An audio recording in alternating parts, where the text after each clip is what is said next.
Hi and welcome to another episode of Quinto Quarto. Today, for the longest time that I've tried to, or we are trying to get to this call, I have with myself Francesco Nanni.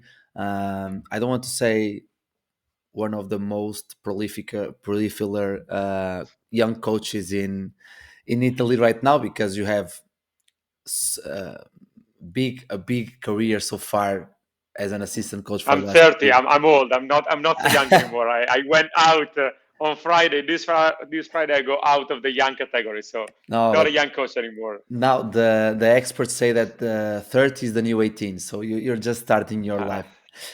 So first of all, Francesco, really big thank you to you for setting up this call and being able to being here to share a little bit of yourself and your experience, because for those who are listening right now, they know you from Twitter, they know you from Instagram. You are a very, not as much now, but you were during COVID a very active coach on Twitter, and I think you left us with that little savory feeling of we need more. And I have the feeling that also you need more and want more, but you don't have the time always yeah. to do it. So just to start, because we have a lot to talk today, um, I want to talk about the transformational way of coaching, or they call it here in Italy, the Saramian way of coaching. Um, so for those who aren't that accustomed, they're used to this type of coaching type. If you can say in one sentence for you, or is transformational coaching or transformational coaching mindset, sort of speak, what it would be. Okay. You didn't prepare me for this question. First of all, it's a pleasure to be here. We tried to connect for a long time. Now you asked me to define in a single question. I think I try to put it this way: it's try to ask yourself every day what is the best way to do a specific thing, trying to delete from your memory all the preconceived notion that you have. Hey, like even when you don't explicitly say, hey, we've always done things this way, that is something that you have in the back of your mind. And obviously, you don't want to completely cancel, like, okay, these are 60 years of basketball culture that has led us here. But to be transformational, you have to try to put it in the right perspective and to try to challenge everything while stealing a little bit from everybody. We can go into this later. Now, I've gone longer than a question. I'm not able to No, no, synthesize but things in a question. for me that was the most important part. First, that you are not prepared for this question, because I love it to not having my guests prepared, because that's the most honest answer you can give us in a split second. And second of all, I love when you said that it's about challenging and trying to understand how can we do something different. And for me, it's mainly that, is trying to understand every day what can I do different, what can I do, even if I tried something yesterday, can I change something, can I try to get some better feedback from the players. So for me, that's a perfect way to start. But people are more used to hearing constraints led approach, or CLA, to hearing small sided games, or SSG, also differential learning, or DL training, how do you say. um, Again, for those who are starting in this journey of coaching, because for me, when I started, constraints led approach scared me. When I went through the book of constraints led approach in training, that scared me, because it had a lot of theory. You that uses this for have been using this for a long time. What is for you constraints led approach? What is small sided games? And what is differential learning? Because they are different things, but if you Yes. can put him on the same bubble, what would it be?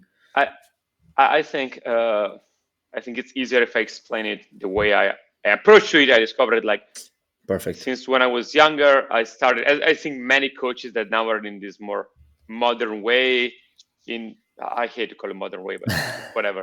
Like we started like, okay, what now is called in the books like game-based approach. So it was like, hey, we tried to went away from what was like block practice, repetitive practice, and we tried to change it up, add some more games, to add some more like different scoring system, different points.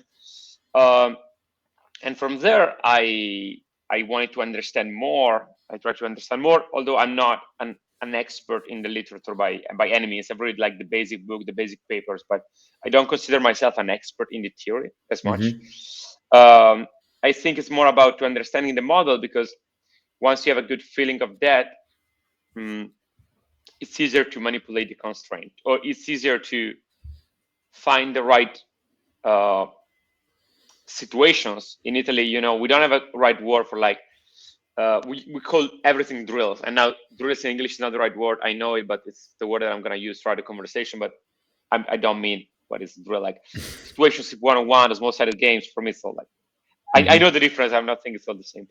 Um, about finding the right situation for every kid. And I think you need that knowledge, because once you start to understand like the ecological dynamics and the constraint-led approach, I think it helped me not only on the court, but it's something you can apply to, hey, now you're coaching in Trento. Okay, so what is the ecological situation of Trento? What are some environmental constraints? So you're first division team, Eurocup team, so you have a certain appeal. At the same Mm-hmm. time, I don't know, like compared to Real Madrid, you don't have as big of like a student housing for the players. You don't have Mm-hmm. as much appeal as Real Madrid, while maybe you have more than somebody else. What are your, as a club, maybe you are three coaches that are full-time coaches and four coaches who are part-time coaches. So they have constraint of time that they can put in because they have another job to do. So it helps you also relate to people. Mm-hmm. A 14-year-old player that I'm coaching is also playing the guitar at a very serious level. So if I want to be like whatever a transformational coach he is, my job is not to like to put more pressure until he quits the guitar. Is okay. Mm-hmm. How can I try to help this kid be the best that he can be in both the things that he wants to do? So a good basketball player, a good guitar player as much as he wants, and then when he will decide. This is just an example. Like I think the constraint-led approach, the right way to understand it, it's you can do it well on the court only if you understand it completely also off the court. Mm-hmm. I hope that was clear enough. And Yeah. yeah, go ahead. Yeah, but let's pick up on that, because for me the environment, like you were talking, it's a big thing on not only constructed approach, but also small sided games and differential learning. Um, when we talk about the environment, we're talking about the problem that we put out for the kids to solve. We talk about questions that we do, that we make to the kids to understand. Mhm. For you, how big can how do I say this? How big can be the impact of the environment in the players in some situation? I don't know if you understand. So Yeah, absolutely. I think I if you understand put you. the right environment, how big of an impact? There we go. How big of an impact can have in a player, in a session, in a practice, in a game? Because it is a big thing for this type of work. I think it's huge in ways that it's tough to explain. Now you call it environment. Some people call it like culture. Hmm. We can go on and name example. I know now this is gonna be controversial, but hopefully not many people in Italy are gonna. I hope for you that they're gonna listen to it, but many people are gonna take this in the wrong way. There are some clubs in Italy that they have an extremely high culture, whatever culture, extremely high environmental. They demand a certain attitude. The standard is very high. For me, their basketball practice are not the best, but Hmm. with the environmental in a certain way, they're able to do a lot and to produce actually in the end good players. So maybe I'm wrong and their practice are actually great, but I think there is a real part of that, that is the culture that you set as a coach, the culture that you're able to create, the environment that you're able to create for your players in relationship with their own mistakes, their teammates' mistakes, to create a healthy, competitive environment between each other where they compete to improve, they compete with themselves, also knowing that it's a safe space to miss, it's a safe space to make mistakes and to learn. All of these are more important than the small-sided game that you present. And this is related to the small-sided game that you present, because if you say, a small-sided game now, as a team, we have to score 20 free throws in a row, otherwise we don't leave the gym, it's going to be frustrating, it's going to be terrible for the coaching and terrible for the culture. But I think it's more about, in Italy, a great coach, Capobianco, the master of the Italian Federation of Coaches, always says that it's the person, like who you are as a person, is one of the value that is before what you do on the court. And I really believe that to be true. Not that you need to be a good person deep inside, but obviously that is important, but that you have to act who you are as a person, meaning what you share with the players that you have in front. Players, especially pro players, going to go to talk about pro players later. Pro players are great at many things for sure, but at one thing particularly, they can smell fake people like nobody else, because they've been different coaches. They have been in many situations. I speak for Italy. I don't know everywhere else in the world, where coaches in a tough situation of stress, of high job insecurity, they've kind of throw the player under the bus or not save some players. And that's the business. And some players have done the same for Yeah, coaches. So I'm not saying one yeah, of the other is. but I also think when you're saying that players can smell fakeness, let's put it this way, Yeah. I think that also kids nowadays, when you work with under 16, under 18, under 17, they can understand, because during the season you have a lot of high and lows, and if you don't stay the same, if you are not coherent with your word, they will understand. They'll say, this doesn't add up. So I think it's a general thing Yeah. about this. And I'm really happy that you brought this up, because I'm a very energetic person when I'm working out with the kids. Not always, but I try to be as much as possible, and I try to be funny. I try to engage with kids, and I try to have a smile on my face. And I think sometimes they don't understand, or they don't understand why I'm smiling while I'm practice, and that can be a little bit confusing for kids, because, like you said, because if you don't have a culture that is that gets everyone, that is general, not only in our club but in the country. If you get a kid from, I don't know, Trieste, tomorrow, and he comes here, and he's used to you, that is more closed face, and more grungy, and comes to me, and I'm more of an open guy that speaks to him openly, ask him question.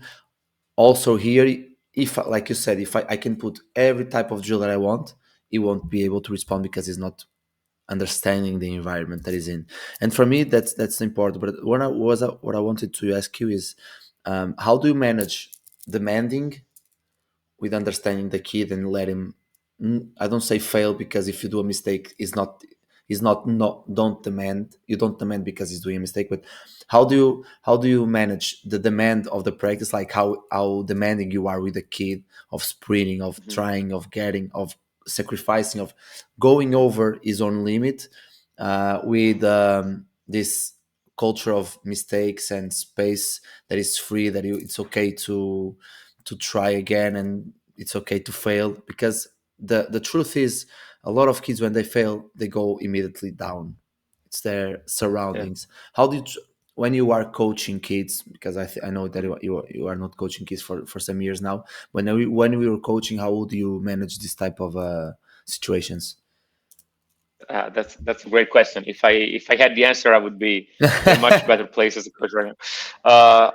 I think you hit on the nail one of the most important concepts for whoever wants to coach in, let's call this ecological dynamics, Hmm. CLA, whatever it is. Because the intensity of practice is very important. Uh, the what we demand to players have to be high level. At the same time, maybe we as coaches, I'm including myself in this, have to do a better job and understanding when something is happening slowly or at an appearing lesser intensity, Mm-hmm. but it's actually because the brain, I know technically it's not brain work, but the conscious work that they're doing to understanding and to learn a situation is happening, and that obviously slows down the legs. Mm-hmm. Of Because course. if you do something that where you don't have to think, it's so much easier to go full speed. If we run sprints up and down, I can demand full sprint. I don't think it's a good basketball drill, but I can demand full sprint. We have nothing else to think about. If Mm-hmm. I do ball handling drills up and down, I can demand full sprint. Now, if I'm playing a small-sided game, 3-on-3 on different options in pick and roll, maybe what I feel as what I can see as, hey, the intensity is not great right now, is actually because they are trying to assess different opportunities to learn, to perceive, and it's a human reaction to slow down. Then our job is with words trying to push them. We spoke about a lot about point system and stuff like that, but also sometimes I think players of every age, even 16 years old, 17 years old, are used until now to be to the coach yelling. And this my language is not the rough precise enough, but I want to make a clear distinction. One thing is like yelling at the players, and one thing is just right, hey, let's go, and the Motivating, hey, let's go. trying to getting up the Yes, energy. it should not be like for many coaches. I feel, but for me as well when I was younger, is 80% what we said in practice. It Is our shouldn't be like that. crutches? I hate that Is language, our, yeah, yeah, yeah. but yeah, It's the crutches, I yeah. think sometimes, especially because players are used to that, we we can do that. I don't think there's nothing wrong in doing that sometimes. Or if you are lucky enough to have uh, a numerous staff, you can divide the task, the, the assignment to the different assistant. Mm-hmm. I'm not saying to have one assistant only yelling all the time, but you can find different ways. Uh, and I think it's important maybe for us during the season, especially let's say you talk on a group of under 16 players that were used a lot to have a coach always in their ear, always giving them feedback after every rep, uh, yelling at all the time, not at them, but like to keep the intensity high, like the motivation. I think to come in day one and say, hey, I'm not doing that. I'm cool. I know what I have to do. I'm not doing that. And hope that immediately they're going to get all the benefit from a internal feedback, external feedback from the game, the point system, or motivation only from the score. I think might be wrong, but I think it's a mistake. It's the same way where uh, you don't stop if you're addicted to something. Now, I'm not an expert in addiction and medicine. If you stop immediately, you're gonna have a withdrawal, Mm-hmm. and we can help them in this transition phase. And hopefully, in a year, 6 months, 4 months, I don't know. I haven't been through that process many times.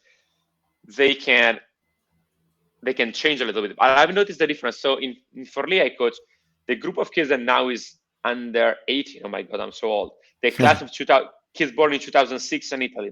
I started coaching them when I was 17 years old and they were 5 years old. During the year until they were 14 years old, I've coached them for 6 of those uh, 10 years or something like that, basically.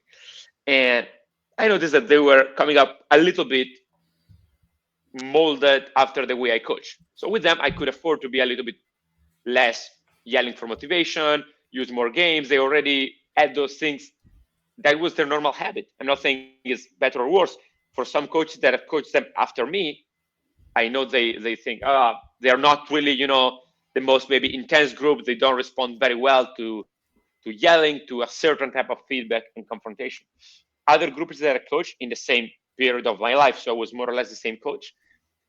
I took them over coaches that were more, let's say, traditional, just between you and me and the Mm-hmm. people listening the conversation.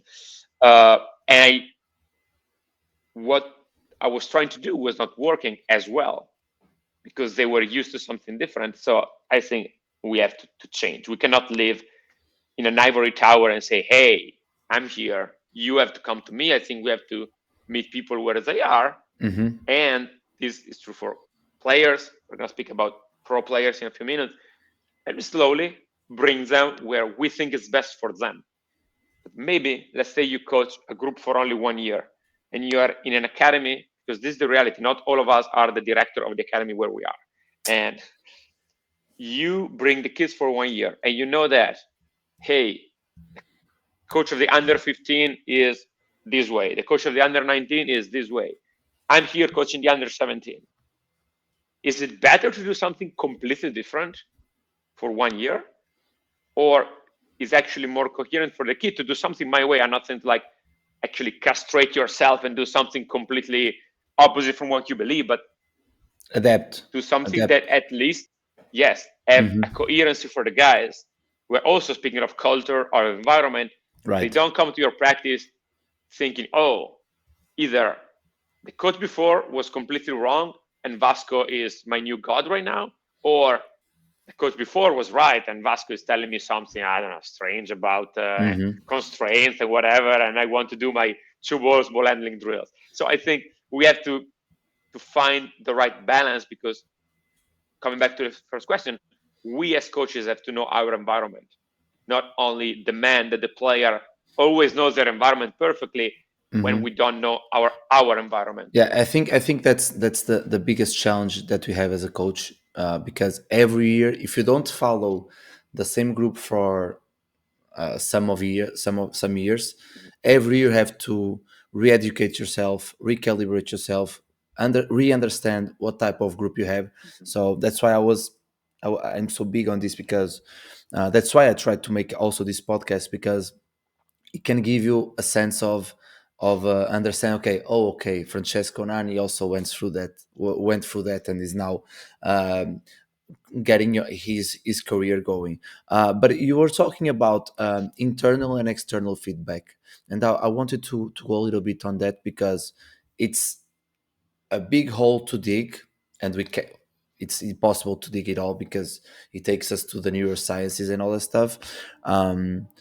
But one thing that the transformational way of coaching tells us to do is give more voice to the players, give more space to the players to be themselves, to understand the space, to understand the problem, to understand the solution. Um, how are for you? How are those things combined? Giving the space to get some internal feedback for themselves, and at the same time giving them space to make them have make them giving the external feedback for their colleagues, and receiving the external feedback from the others. How do you think, if you were picking a new group today, how would you start this, because it's not that easy to the kids, how would you start to manifest and try to put this type of stuff on the group? No, feedback is one of the toughest part, and again, we cannot go too deep, but just a few things. I think it's important to have a relationship with somebody to give feedback. That's basic stuff, and this is why when we go in like stuff like peer-to-peer feedback in a team, it's always a very complex thing to do. At the same time, it has a huge potential, Hmm. because when teams start to get in a comfort zone where they feel safe giving feedback to each other and they know that they're trying to help each other, that's really, really effective. Um, I always try in my previous life, as I like to say, I was an educator with stuff that has nothing to do with basketball. I was Hmm.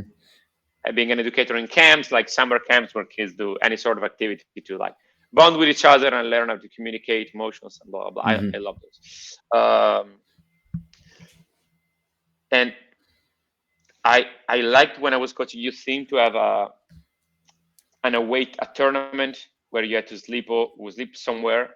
early in the season to try to get some connection between them, even especially with kids below the age of 15. So especially under 13, 14, under 12, Mm-hmm. whatever, a real like activity of some sort.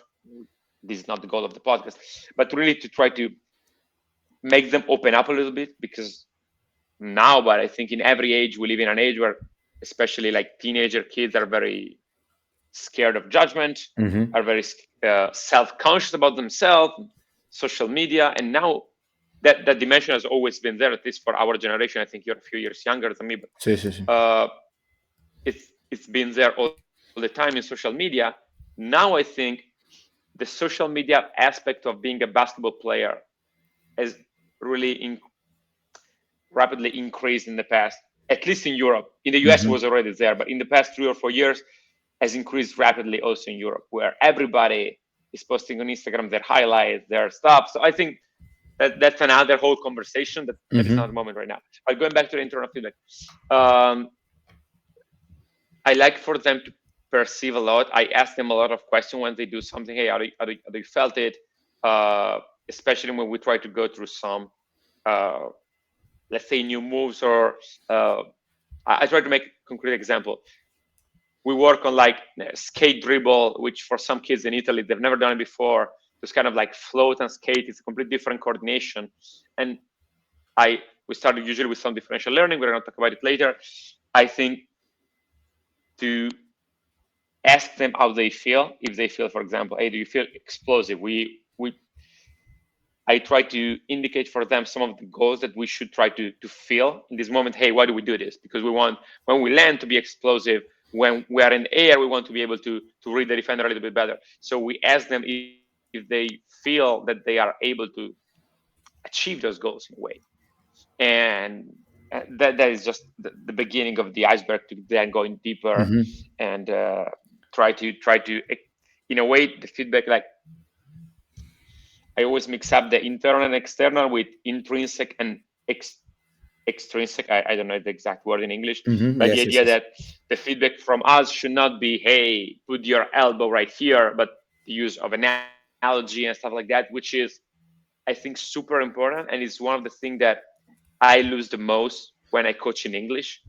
Last year, one of the coolest experience when I was at pre-draft was that I worked with a great coach, uh, and one of his best skill was to really be great in giving feedback using analogies and metaphor and words in English that when I hear the word, I say, that makes exact sense, Mm-hmm. but I would never have been able to pick that word exactly. While in Italian, I feel much better. It's still super hard to find analogy for everything, but I feel better at it. And I think it's interesting because the knowledge of the language, really deep, like with a deep lexicon, it's Mm-hmm. important to be a good coach. And it's something that No, I would yeah, love but to go back in high school and tell my younger self. No, for me that makes a lot of sense because here in Trento, a thing that Marco brought to us as a coaching staff is to not only name everything we do in terms of skills, in terms of moves, in Mm, terms of drills, everything, but also to apply mm, it to our feedback. So instead of doing a okay. skate dribble, we do a Tatum. We call it Tatum. Yeah. So instead of Yes. telling the kid, Okay. try to get it more from your skate dribble, try to get it more wider. No, bigger Tatum. And they Yeah. understand it. So like you Yes. said, having a large vocabulary, but at the same time a very specific one where one word can tell you what is missing, like you said, the analogies, it's very effective to communicate with kids because the thing is that kids nowadays, after 5 to 10 seconds, you start to lose their attention in terms of concentration. But you were saying something. I wanted to say something about the terminology. I think I spoke about this with Marco in his podcast, and I think having a common terminology is super important for many reasons. I'm not gonna speak Hmm. here about all of them, but you create a sense of culture, you create an environment, you also can reduce the time of feedback. It's easier to give feedback. It's easy to explain the recent situations. But there is another, for me, a little bit less known and less talk about fact that is probably the most important, that to add the word for something really enhance the learning. Is the same way that in psychology school, I think they're like pregnant woman theory, or like yellow car theory or red car. I Mm-hmm. don't remember exactly what it was the name, but it's about when you buy a new yellow BMW and you start seeing more. That's a very strange car.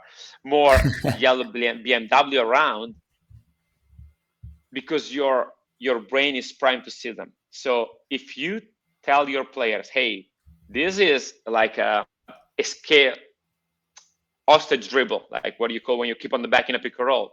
This is a hostage dribble. When the players go on Sunday and watch Trento play, they'll notice when a hostage dribble happened. And when they notice it, it's not only cool because, oh, this is what Vasco teach me yesterday in the gym. It's because they can automatically, it's not something they have to think about, but they will know, okay, hey, that's a cool use of the hostage dribble. Use it in that occasion, and he was able, maybe, I don't know, to enter into a gortat, what we call a gortat in Mm-hmm. USA.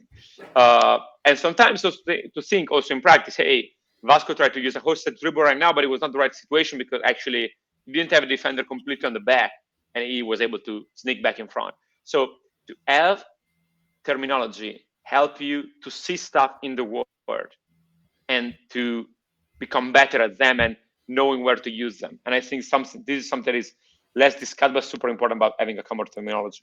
Yeah, but now that we are talking about this, and I'm remembering a conversation that I had, the podcast with Paul Kelleher, and a lot of conversations that I have with him. I call him the master of communication because he has names and analogies for everything. And we talked about three things that I think he is very big on. There is the intensity of practice. How do you balance demand and mistakes into drills, and the vocabulary? And I'm recalling now that he has also for drills, every type of drill or every mode of the drill, he changes. So he tells the players now is a discovering drill. So for 10 minutes, they are doing a side ball screen with discovering how to attack the drop. And the type of feedback that it does is way less and more let him go, let him try to understand. Or for instance, they have the detailing drill. So now we are stopping a lot of more times, we are Okay. getting a lot of feedback, more detailed. And I'm recalling that now, and I think it's a very clever way to get players more relaxed with what is coming to. So okay, I know that is a discovery drill. I'm okay with doing mistakes now because I know that he's letting us play. Just to know your thoughts on and if you have your own version of it. Hi, it's curious. We When I was with a youth kid, I was doing something similar, but I was not as good as Paul, like explicitly mentioning it to them, like, hey, this is discover, this is teaching. But I put it in my note, hey, now I want to let them go. I don't want to stop unless I'm gonna coach on the fly. I'm gonna try to maybe give individualized feedback, but not stop. Sometimes it was no, okay, now we have to stop. But I'm gonna add that we do this with the pros a lot, and it's always interesting also to balance if you have like older group where the energy and the load of the practice must be taken into consideration, where you want to say, hey, now it's Friday, we play Sunday. So yes, this is going to be maybe a practice where we need to go 5-on-5 a lot because maybe, I don't know, we are seeing the opponent set, but I don't want them to go up and down for 20 minutes. I want them to stop more. Hmm. And the stopping can be to explain, hey, this is what they do in this specific set, or hey, this is our set, but we're not doing it right. This is the way we have to do it, and stop more on details like, hey, this is the angle of the screen that you should have. This is exactly where you should be in the spacing. Well, you cannot. I think you cannot do that all the time where you're going up and down 5-on-5, but you have to pick your spot to do it Hmm. with every age group. Um, yeah. And because you are talking about the pros, we can go right into it because I think that it's one of the most times that I'm excited to talk about it because it's a we call it modern way of coaching, but like you said, also I'm not a big on into call it modern, because it should be this way, and it should not it should be, but it's the way that we want to get it done. You posted a lot when you were in Scafati, if I recall correctly, working small side games and CLA drills with pro players. The first thing that comes to mind is how easy or difficult it was to start putting those type of drills with the players. Did you had to explain them the why it was a natural thing? How was the first let's say the first days of player development when you try to understand, try to put these things different? Absolutely not easy. Absolutely. I don't say not easy because the players were all great, but I'm super conscious of that step. Uh, a lot of the players that I had in Scafati have had great coaches, great assistant coaches, great player development coaches throughout their career. Uh, so it was like, okay, hey, this is your routine. Like, for example, it also depends. Okay, this is a 35-year-old player. Mm-hmm. I'm not changing. I'm not messing with your routine. I ended up working a lot with like Julian Stone, for example, and was like, hey, this is your routine.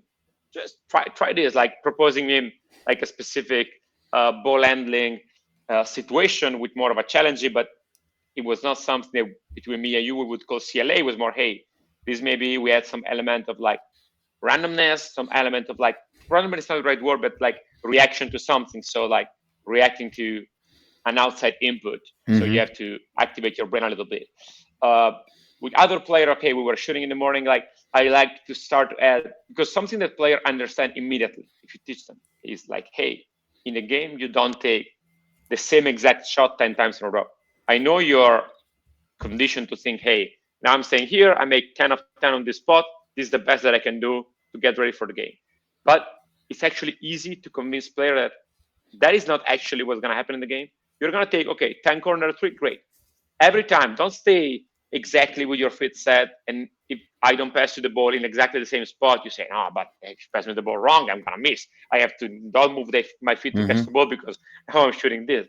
No, okay, let's take 10 corner threes. Okay, let's say that in this part I'm not gonna add any defense, any read, but don't take the same exact shot. So one time you're gonna be like the corner here, one time you're gonna be one step more to the right, one time you're gonna be one step more to the left, one time you're gonna catch it, uh, from the front. One time I'm gonna patch the ball, especially if you can have two passer um, from the left side. One time I'm gonna pass it from the left, from the right side. Like I think to add some variability, it's easy when you do. Oh, okay, now we're working with a point guard freeze of the dribble.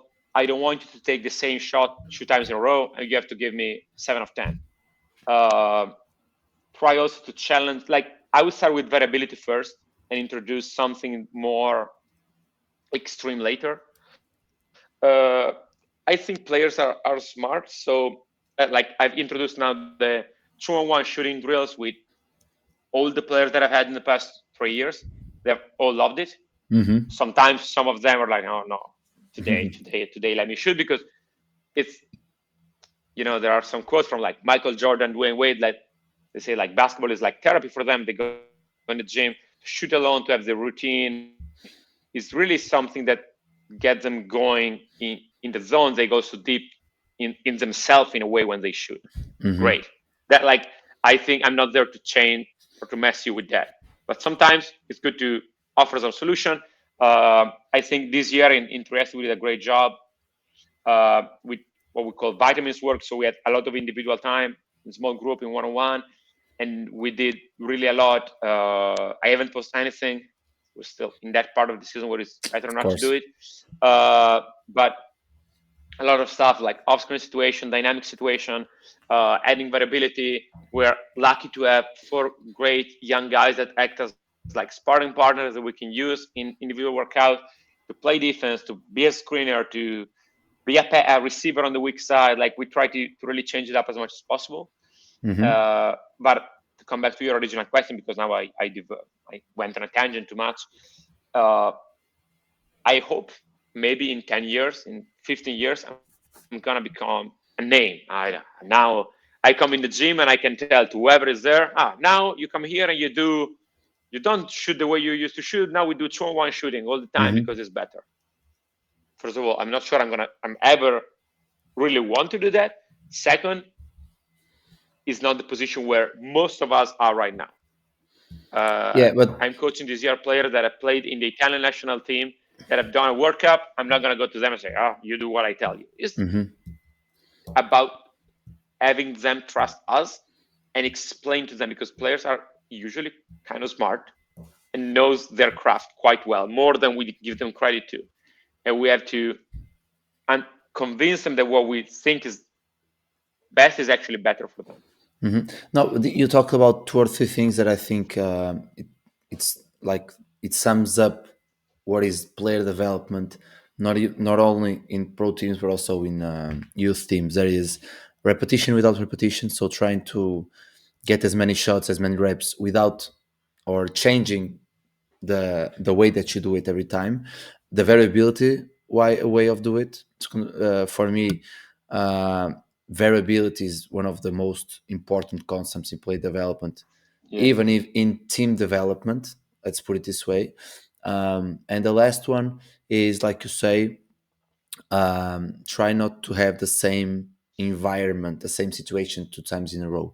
So we are getting into also a little bit of differential learning. How do you proceed to understand your body in different situations when the ball comes from one side to another? How can you try to explain this type of methods to the players or even to the coaching staff in the way that they can understand? Okay, this can, because what people tell me about pro players that if they understand that they can get 0.5% better, and that goes into $15,000 more the year after, they go, okay, Francesco, let's do it because I know this will help me.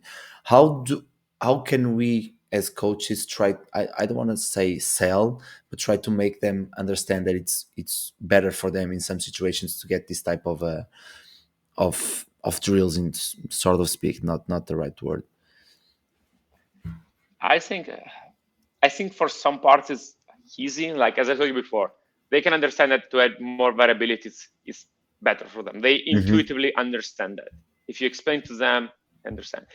For some stuff, it's a harder sell. So okay, hey, now I need, in order to improve your finishing, man, you're finishing 45% on layup. I need you to improve that, but I'm not going to do micro drills with you. You need to have somebody on you. You need to have a defender.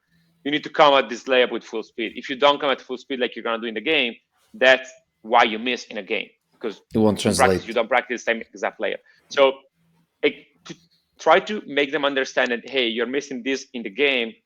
You're shooting 45% on layup, not because the refs are terrible, not because, I was so unlucky, but because you have to work on something to get this layup with this amount of contact from your side, from your back, from your front, with a help defender, and you have to get those reps. And I think that is a harder sell than to add variability on shooting.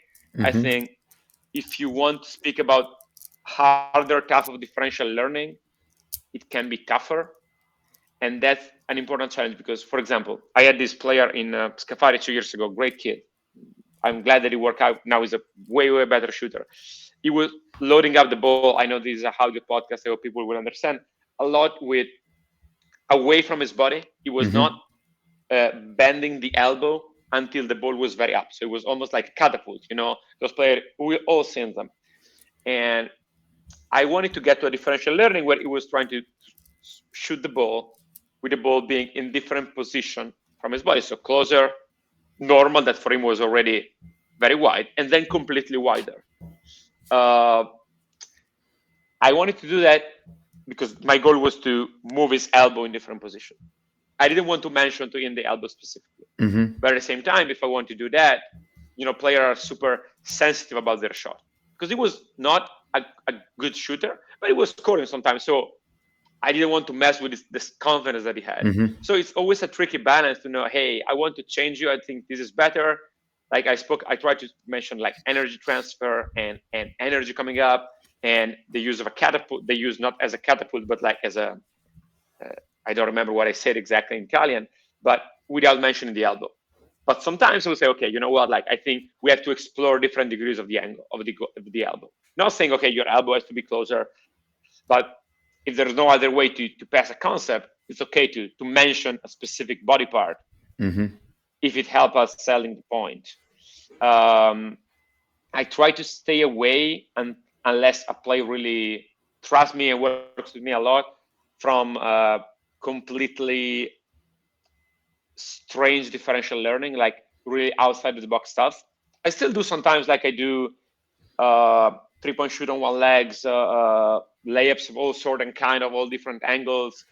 But it's really something that I don't do a lot with pro players. I would do it way, way more with younger players. Mm-hmm. Really, any Yeah, sort of layup with younger players, I do. I think when you are talking this, I think that people, when they hear differential learning, because it's, first of all, it scares them, because you are saying, oh, okay, make them shoot 3 pointers with one leg, and those who don't know the science behind it or the theory behind it gets a little bit scared, and immediately say, okay, no, that's not for me. But I think that it, like you said, with the angles of the elbow, for me, it sums up a lot of what differential learning is. You can, I try to work, and let's say, tell me your opinion on this, because I'm curious also. I'll try to tell them, okay, you have a higher limit and a lower limit. Then here can be the higher limit of the angle can be totally stretched, the lower limit can Yeah. be totally pushed back. Now you have to shoot three shots, one on the highest of limits, one of the lowest of limits, and the third whenever and wherever you think it's the perfect space for you. And I think that naturally they understand through repetition, without, Yeah. like, let's say, through variability of shots and movements, they understand what's the most comfortable way of shooting for them. What do you think about that? It's something that makes sense for you, because I'm always learning here, and you have Uh, more it experience than makes me in this absolute sense. thing. I do something very sorry. I do something very similar. Actually, I explained it also on another podcast, and I also always want to credit people that I've learned it from with Patrick. I don't remember his surname. Wait, Patrick, the guy from Drillo in Sweden. He's a Sim, sim. great guy, great coach. Mhm. Uh, Patrick, I still don't have his number, Don't his worry, surname. Please delete this I'll part because I love him. I'll edit it out. But Patrick is great, and he did it in a slightly different way than you, because it doesn't say one closer, one wider, and then one where you want. But he said, okay, I'm gonna give you three numbers. One is the closest, two is the middle way, and three is the wider. And then I pass you the ball and I tell you, okay, 1, 3, 2, and you have to do it in that range. And then when the players start to explore those range, you go a little bit deeper. So you go 1 to 5, where three is the middle ground. And if, I don't know, that player should, in your opinion, the ball a little bit too far away from the body, obviously the goal is that that three, which is his normal position, will start to become a little bit more like a two, a little bit closer. Mhm. But yeah, I've learned from him. I loved it. I've done it for different aspects of the shot, for the arc of the shot, for the ball far away or close from the body, from the release point, lower or higher. I think it's a great way to do it. You can do it on something like the jump, how much player jump when he shoot. I've noticed that a lot of young players, especially if they're used to shoot a lot of mid-range jumpers, they jump. Sorry, I have a terrible noise. Do you hear a noise as well, or it's just me? No, I don't hear anything. Wait, I don't know what it was. Sorry, but it was really bothering me a lot. You hear me now? Sí, Yes. yes, yes. Okay, perfect. I think it's very effective. What player I was saying, players that are used to shoot a lot of mid-range jumper, when they go from three, sometimes they still shoot like a jump shot, and it's tough when you're like 18, even 20. You're not LeBron. Mhm. I think it's interesting. But I think that is very interesting, because the both things that we were saying are ultimately the same thing, but we use different ways of telling them. Um, But I do think that players, when they get to a certain age, like you said, they have their routines, they have their way of doing things, and this doesn't translate as much to their game or doesn't help them as much to their game, and you leave them. But my question, and it comes from a friend of ours, Diogo, that asks you, how do you Hi, Diogo. our midget friend. No, I love him to death. Um, how do you balance constraints led approach and blocked practice when you are talking about a pro player that has to produce on the weekend? Um, Block really as less as I can, unless Mm-hmm. they want to. And it's not completely true. Like I still like to have the day before the game, the day of the game, some block shooting with some goals, some specific particular, maybe not nothing strange, but that yes. But during normal player development, really as less as I can, Mm-hmm. and which is still not zero because they still want to do something. They still want to get their 100 shots up.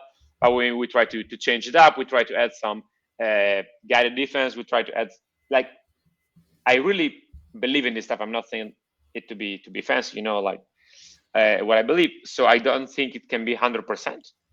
Also, some players during the season have up and down of load. So another interesting topic for me is how can we get what we call representative practice Mm-hmm. and CLA when we need to have a shorter load. Because a player sometimes still need to be on the floor for 50 minutes or even more because we have to go through the opponent's set. We have to go through what we want to do in our set to punish them. We have to go through some sort of team warm up in the beginning. We have to play a little bit. Like, does it make sense to make some 5-on-0 or some 5 against guided young defense, guided defense, because we cannot do everything live. So maybe we're gonna spend some part working live on our, I don't know, secondary stuff, Mm-hmm. but we're gonna simulate our zone offense in a way that is not live. These are the questions that for me are very important to ask ourselves as coaches. And I don't even think the answer should be the same, not even just from every coaches, but from every week can be different. Mm-hmm. Because, for example, I think in every pro team, and like the way you coach in March should not be the way you coach in September, should not be the way you Of coach course. in November, because the players, especially if you have a team with many players over 28, 29, 30, whatever, players get tired, players play a lot of minutes, a lot of games. Also, the mental energy goes down. They're ready to charge for the playoff. Then in the playoff, you never practice. Like, I don't think in the playoff, if you go 5-on-0 or 5 against fake defense, it's great. You have to do it because one thing is, hey, this is the zone offense, the basic zone offense we run, and we teach it in a very conceptual way. It's one thing to say, hey, this is our regular 2-3 offense. We teach it in a very conceptual way. And this is, hey, we think this team in the playoff can do us like 1-3-1 because they've done it some possession to Mm-hmm. just break our rhythm. This is the single offense we're going to do against it if they do it. And we're going to do it this way. We're going to try to attack that bottom. I think this is something that has to happen as the same as an AKO. Hey, yes, we teach conceptually, but this is the first play of the game because we know that they defend the spin pick and roll with a switch guard to guard. And yes, we're going to play a spin pick and roll, but actually we're looking for this. It doesn't mean that you have to execute it no matter what, but trust us, this is probably the way we have then seen them play defense on spin pick and roll. This is what we're looking for. And I Mm-hmm. think a good coach, a good professional coach, which is different from an academy, should be able to mix this thing together. Like, hey, for me, and this is the toughest goal. I'm not able to do it right now. Hey, we're playing a fully conceptual offense, but these are the great NBA offenses that are able to do this. We know that Vasco is a terrible defender, and we want to go and look for him. Can we do it in a way that is not, hey, man guarded by Vasco, come here to screen, everybody stop, Mm-hmm. because that is very easy to defend. Can we do it in the flow? Are we able to, hey, the offense is going to start on this side, and Vasco is in the opposite side.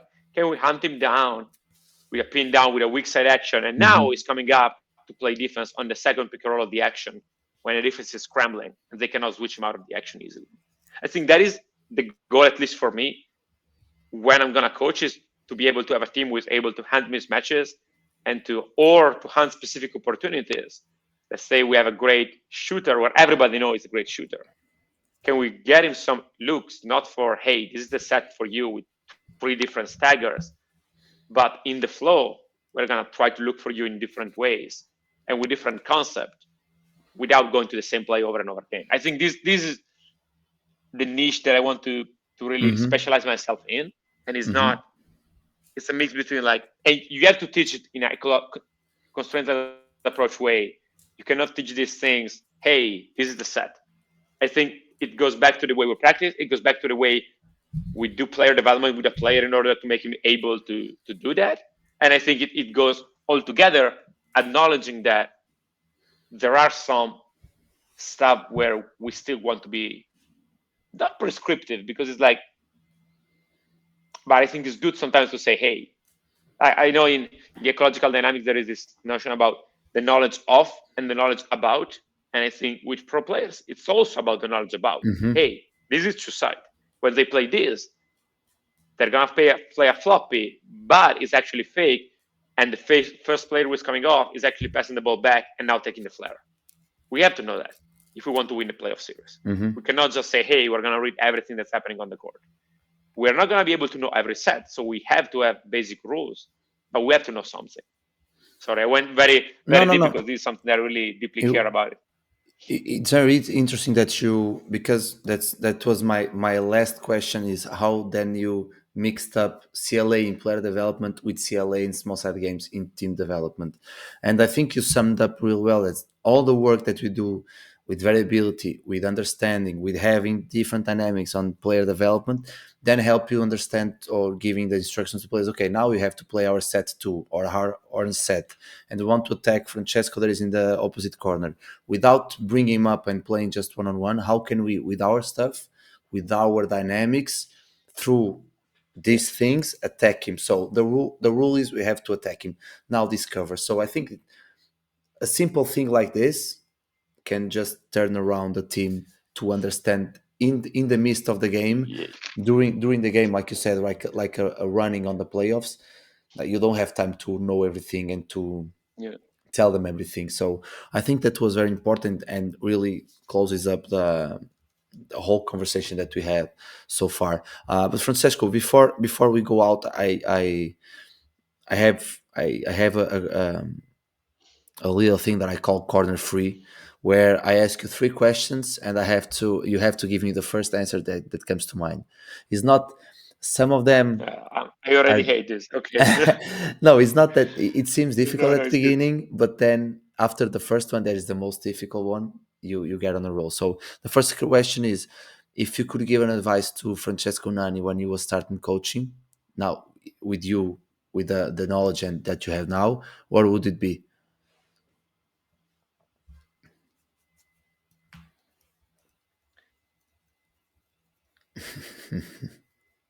Yeah, less. I was when I was for my first, not for a long time, but for the first like five. I started like coaching at 16, so I was young. I hope this is partially an excuse, but I was yelling too much. Like until 21, 22, I was yelling way too much. Sometimes when I encounter my players that now are 21 and 22 down the street, we laugh. I'm still in good relationship with most of them, but it's like, oh guys, sorry, I was such an asshole sometimes. You know So that I think that's is it. a common thing about young coaches, that because we have this ego and this eager to try and to give to them. I think we just yell because we are trying to put as much as possible out there. So don't I was doing the same. I'm still working progress on that. So that's okay. The second question is, if you have, or if you could have a dinner with two or three people from dead or alive from any part of the world, to that could really change your life, who would you choose? Oh, Not it can be you can go outside of basketball if you want to. I went outside of basketball Yeah, for yeah, many. I will go. I will absolutely go outside of basketball. Um,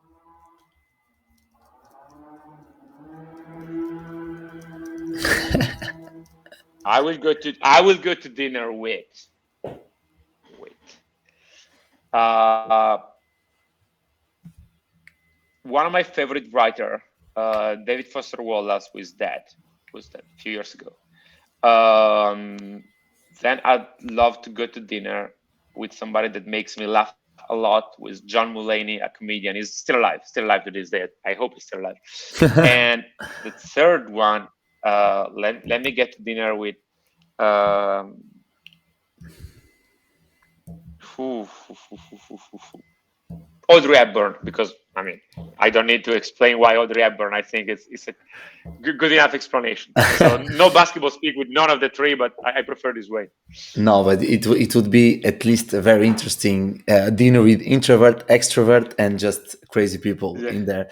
The last one is: do you have a book, a sentence, a movie, a person that really gave you that switch or took you to that mode of, okay, I really want to do this? This really changed my life, in terms of basketball or either outside. Like for me, it was like I'm a very cliche person, so Coach Carter changed my way of Yeah. seeing coaching. Like, how can you change lives of kids through discipline, from culture, for through basketball? So I'm a very cliche person. I'm not that hard. I will give you a very funny answer that you can cut and clip and make a very funny bit. If I ever if I ever become famous, you can make me look really bad. But I start playing basketball. I was at 13 years old. I was still doing track and field athletics. I started playing basketball because I saw High School Musical, and that made me realize, hey, that's who I want to be. That's exactly what I want to be. And then basketball became my life, my job. It became the way I pay my bills, and that only because of Zac Efron. So I think I owe him everything. No, That's the that's at unserious least part. the most original answer that I ever heard in the podcast so far. Yeah. No, but yeah, Francesco, for Um, to close it, but tell me. yeah. No, I was thinking if I had a serious one, but uh, not. No, I like when I started reading more about Phil Jackson and the way he was like this sort of like strange figure, like Hmm. Zen Master is nickname or everything. I say, hey, that's a very like until that I saw coaches like in a very traditional way, as like old man yelling at clouds or players, and then I say, oh, that's pretty cool. And I see, so from Zac Efron to Phil Jackson is gonna be my life path. It's a spectrum this high. But yeah, to close it out, Fran, if you have any message for any young coach that is starting, or even a coach that is going into the first time to this type of work, this transformational way of coaching that we were talking, what would be the message that you would leave to them? Yes, absolutely. I'm gonna be a little bit longer than a closing message. You said in the beginning that in Italy somebody calls this like the Saramian way or something, and you know I love Alex Hmm. more than most people see on social media. Like he slept in my house, I slept in his house. We've been out drinking together, partying Hmm. together. He's a friend, he's a brother to me.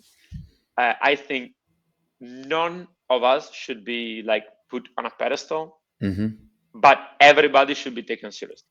I think that everybody can go in every gym, the most, not every gym, but in most gym, and you can go see a practice of Alex, and you can go see a practice of you, but also go and see a practice of a very traditional old school coach. And even if you are completely different in the approach, if you're good enough, you can pick up some details that you want to incorporate in your coaching. Sure, Last year, perfect. I've coached for a few weeks, fortunately, with a coach that was really, really old school and blocked. But some of the details that he said about basketball, I still have with them in the pocket, and I try to teach them in different ways. So I think don't think that you have to agree 100% with a person to be able to pick something from him, Hmm. because that's because otherwise you'll never be happy. You're gonna say, "Oh yes, I went to see Vasco practices, but I was expecting so much, and now in the end, he Hmm. did these Yeah, three yeah, yeah. drills that for me are stupid. I see Francesco practice, and Francesco, yes, he speaks, but the intensity is not high enough. Like try to pick something from everybody. That's my advice. That's that's a very, for me, that's the perfect, because like you say, like we were talking in the beginning, this is all about environments, situations. So for every environment you go, you can Mhm. pick something up. You are going to build your pyramid, you are going to build your structure, and you are going to be even more complete. So Francesco, thanks a lot, man.